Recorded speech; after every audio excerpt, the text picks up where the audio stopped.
Tuan setuju tak anak muda Gen Z lembik? Sebenarnya kita tak, kalau nak cakap semua lembik, bagi saya tak adil lah. Bukan semua lembik, saya ada jumpa ramai je budak-budak muda yang bagus, yang memang champion, yang nyak sampai lunyai. Cuma yang lembik ni pun ada juga. Okay? Cuma kalau kita tengok kenapa fenomena ni berlaku kan, dia sebenarnya ada kena-mengena dengan cara seseorang itu dibesarkan, bagi saya lah. Sebab macam saya ni kira gen apa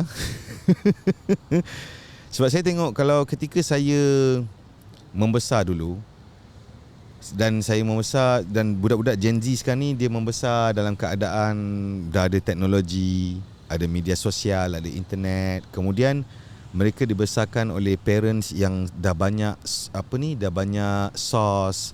Maksudnya kehidupan dia dah start okey.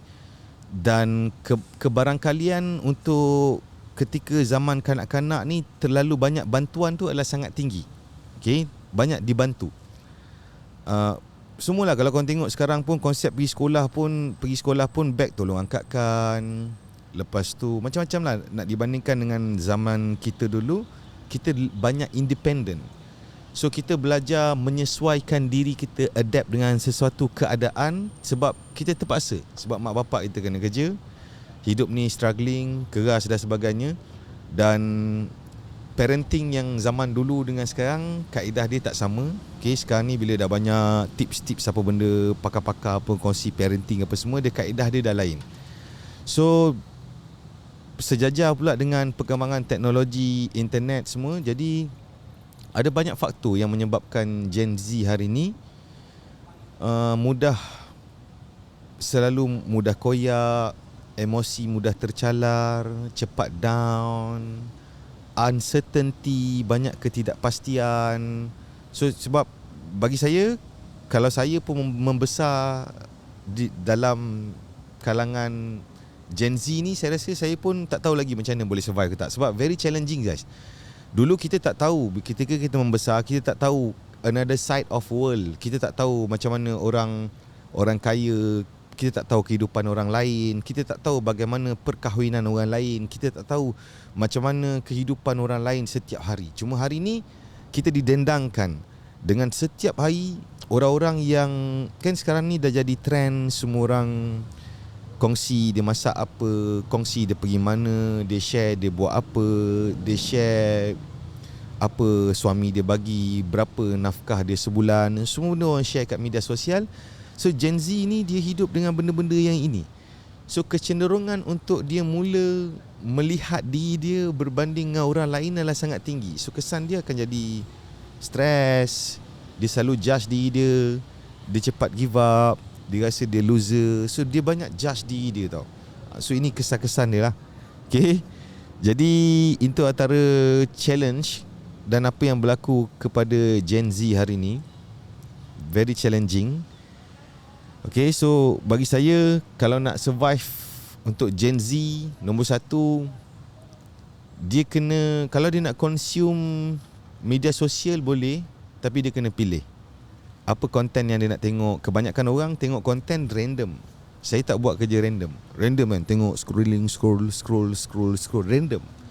Okay, so bila kita random tengok media sosial ni, algoritma ni akan buat kerja. So company media sosial macam TikTok, macam F, Insta semua ni, kerja dia orang memang untuk retain viewer, untuk stay tengok dekat platform dia orang. So mereka memang bangunkan, engineer dia semua bangunkan algoritma untuk terus attract seseorang yang consume content tu. Dia akan bagi lagi. So kita akan habis banyak masa dan kita akan tengok benda-benda yang dia rasa kita suka benda tu. So dia akan bagi banyak. Jadi ini peranan dan tanggungjawab kita semualah kalau korang nak selamat dalam benda-benda ni. Sebab media sosial ni dia boleh jadi satu manfaat besar untuk kita ataupun boleh menjadi satu kejahanaman untuk seseorang. Okay, so kalau kita nak tengok media sosial ni, kita lebih baik kita pilih apa yang kita nak tengok. Kita always in control. Kita always search kita nak tengok apa. Kalau kita just buka, dan ini majoriti orang buat lah, memang always buka, randomly pergi scroll. Memang dia akan bagi kita macam-macam lah. Okay, so itu. Jadi kepada parents pun memang kena ada bagi exposure lah kepada anak-anak. Ini sebab nak tak nak kita kena adapt. Ini adalah sebahagian daripada kehidupan kita hari ni, media sosial. Okay. Dan korang tengok, even mainstream punya industri penyiaran, stesen television pun agak struggling untuk retain viewer sebab majoriti manusia sekarang ni attention dia dekat media sosial. Siapa setuju? Sebab tu mereka yang meniaga menggunakan media sosial, kalau kita tengok 10 tahun kebelakangan ni ramai jutawan-jutawan baru muncul. Kalau kita tengok cara dia berniaga, dia mesti maksimumkan media sosial. Sebab attention economy. Money follow attention. Okay. Elakkan menagih approval dari media sosial. Betul tuan. Okay. Ini benda yang best lah untuk kita bincangkan kan. Saya selalu fit saya punya mind. Apa-apa yang saya nak buat dalam hidup ni, saya mesti kena tahu sebab apa saya buat. Why should I? Saya mesti kena buat satu benda, mesti kena ada benefit. Kenapa saya buat? Okay. So kalau kita tengok hari ni, telah menjadi satu normalisasi untuk manusia menggunakan media sosial ni untuk kongsikan benda-benda yang bersifat kehidupan peribadi dia. Okay. Dan yelah, kalau kita tengok orang rakam, orang rekod video, orang ambil gambar. Okay, something to ponder kan. Contoh, ada satu orang wanita, dia ada suami. Suami dia bagi dia duit belanja, nafkah. Dan dia screenshot transaction pemberian suami dia, kemudian dia letak dekat media sosial untuk tatapan umum dengan ucapan, terima kasih suamiku kerana pemberian duit belanja ini. So kalau kita sebagai manusia yang waras, cuba kita fikir, kenapa seseorang yang ingin mengucapkan terima kasih kepada orang yang di hadapan dia secara umum, apa tujuan dia? Okay. So saya nampak ada banyak benda manusia mengikut sesuatu tanpa dia tahu sebab apa. Dan kalau dia buat sesuatu, dan kebanyakan orang, kalau dia pergi mana-mana, dia ambil gambar dan dia tak letak kat media sosial, dia rasa orang tak tahu dia sedang having a good time dengan family dia. Okay. Tetapi kadang-kadang orang ni akan gunakan alasan ia sebagai memori. Okay, memori untuk diingati. Okay, dia orang cakap memori lah. So kalau betul memori, kita boleh public, kita boleh private kan kita punya gambar, sebab untuk kita je tengok dengan keluarga kita, ataupun kita just letak dekat gambar tu semua yang nampak ahli keluarga kita sahaja, kalau untuk memori. Tetapi bila kita, ramai orang suka post semua kehidupan dia dekat public, dekat umum, dekat semua orang. So apa tujuan dia?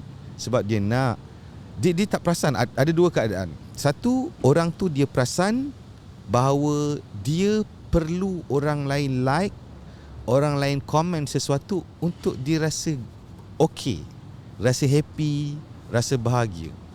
Kedua, orang yang tak perasan, dia buat tu sebab dia nak orang lain rasa bahawa dia wujud, bahawa dia pun ada keluarga, bahawa dia pun having a good time macam orang lain. Sebenarnya benda-benda, okay, jom kita belajar. Sebenarnya daripada mana datang benda-benda ni? Sebenarnya benda-benda ni diamalkan oleh selebriti. Mereka-mereka yang dibayar, ada purpose, tujuan kenapa dia orang buat macam tu. Contoh, saya selalu cakap pasal benda ni dan saya keep on bagi tahu. Sebab saya nampak kat Malaysia ni tak ramai orang cakap pasal benda ni. Tak ramai orang ambil tahu. Tak ramai orang cakap. Sebab apa? Kenapa kita kena anggap benda ni mustahak? Sebab media sosial adalah sebahagian daripada kehidupan kita hari ini. Okay?